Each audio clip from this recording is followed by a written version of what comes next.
आज भारत बंद का आह्वान जो किया गया था वो अनुसूचित जात जनजात तमाम फ्रंटलों से और जो सरकार में है उन लोगों द्वारा किया गया था।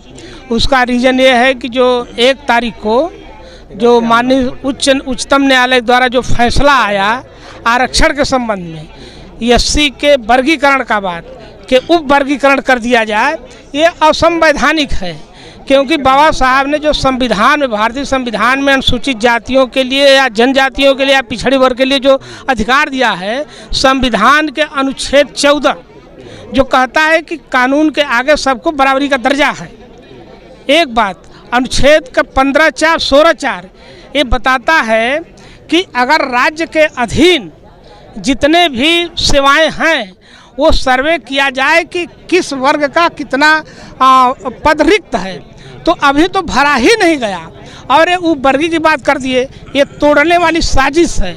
इसलिए ऐसा कर रहे हैं कि जिस वर्ग की ये बात कर रहे हैं वाल्मीकि समाज की, कि वाल्मीकि समाज दलितों में बहुत पिछड़ा हुआ है, इनको हम विशेष आरक्षण देंगे इसी में से काट करके।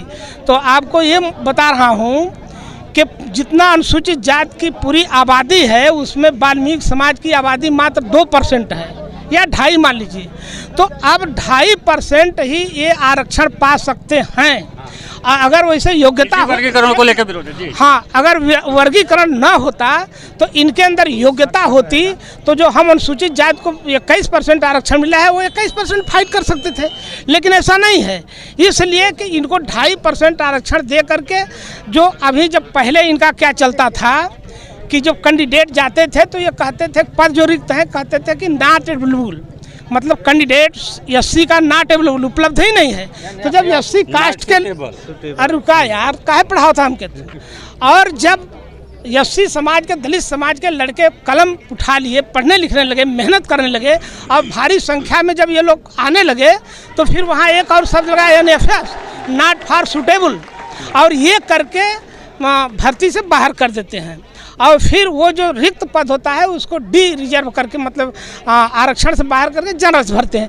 वही हाल है जो योजना बनाए हैं उप वर्गीकरण में, तो 2.5% ये जो वाल्मीकि का बनेगा इनको देंगे, योग्य है नहीं। क्योंकि 25-30 हज़ार कर्मचारी दिल्ली नगर निगम में भी पड़े हैं ऐसे संविदा पर, उनको ये वो सफाई कर्मी का काम जो करते हैं ये वाल्मीकि करते हैं, उनको ये लोग अभी रेगुलर नहीं कर रहे हैं। और दूसरी बात, तोड़ने के लिए उनको ये कह रहे हैं कि हम 2.5% आरक्षण देंगे, तो उनका कैंडिडेट कहाँ मिलेगा IAS के लिए? नहीं मिलेगा। फिर ये लिखेंगे NFS या लिख देंगे कि नॉट, पहले तो लिखेंगे कि कोई उपलब्ध नहीं है, ठीक है, नॉट अवेलेबल।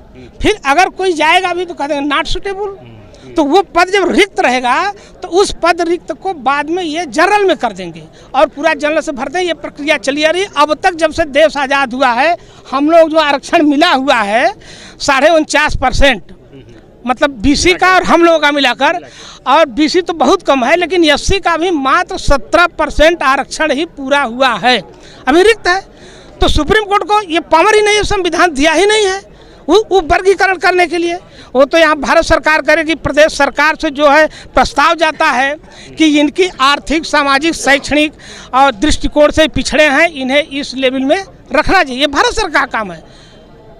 लेकिन ये असंवैधानिक फैसला हो रहा है, और असंवैधानिक फैसले जितने भी SC, ST और OBC का मामला आता है सुप्रीम कोर्ट, हाई कोर्ट में, सब हम लोगों के खिलाफ जो है असंवैधानिक फैसला होता है, भावना में देते हैं, कानूनी फैसला नहीं है।